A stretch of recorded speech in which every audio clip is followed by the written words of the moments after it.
बिस्मिल्लाहिर्रहमानिर्रहीम। अस्सलाम वालेकुम। मेरा नाम सलमान गुलाम बोचिया है। आज हम अपने नए एपिसोड में आपके लिए कहानी लेकर आए हैं। ये कहानी दो बच्चों की है जो कि एक गांव में रहते थे। एक की उम्र 10 साल और दूसरे की उम्र 6 साल थी। दोनों हर काम आपस में एक साथ ही किया करते थे, चाहे उसमें पढ़ना हो, खेलना हो या कहीं घूमना फिरना हो।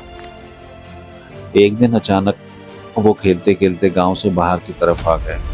चलते चलते उन्हें पता भी नहीं चला कि वो कब गांव अपने पीछे छोड़ के चले गए। फिर उन्होंने जो है वो चलते चलते ये फैसला किया कि हम थोड़ा सा चलते हैं तो हमें शायद कोई ऐसा इंसान मिल जाए जो हमें अपने गांव की तरफ वापस से रवाना कर दे।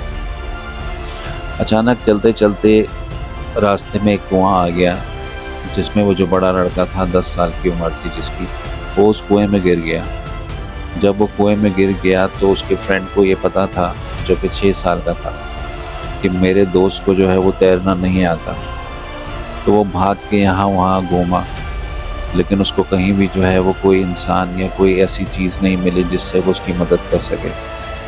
लेकिन उसने हार नहीं मानी और वहीं पे उसको एक बाल्टी मिली जिस पे जो है वो रस्सी साथ ही बंधी हुई थी।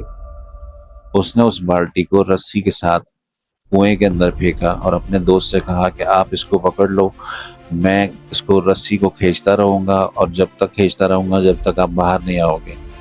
काफ़ी देर की कोशिशों के बाद उस बच्चे ने जो है उस बड़े लड़के को, जिसकी उम्र 10 साल थी, उसको कुएं से बाहर निकाल लिया। उसके बाद दोनों जो है वो एक दूसरे से मिले और दोबारा जो है वो गांव की तरफ रवाना हो गए। अब यहाँ पे एक सवाल बनता है। वो सवाल ये है कि आप सोच रहे होंगे कि ऐसा कैसे पॉसिबल हुआ।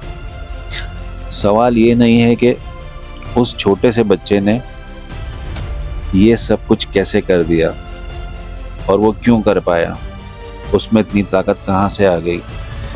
इसका जवाब बहुत आसान है। बच्चे ने ये सब कुछ उस वक्त किया जब उसके पास कोई ऐसा इंसान नहीं था जो उसको ये बताए कि ये काम तुमसे नहीं हो सकता। तो प्रॉब्लम आजकल के ज़माने में हमारे साथ भी यही है कि हम कोई भी चीज़ एक नई स्टार्ट करना चाहते हैं तो लोग हमें ये फील कराते हैं कि आपको ये काम आपसे नहीं होगा।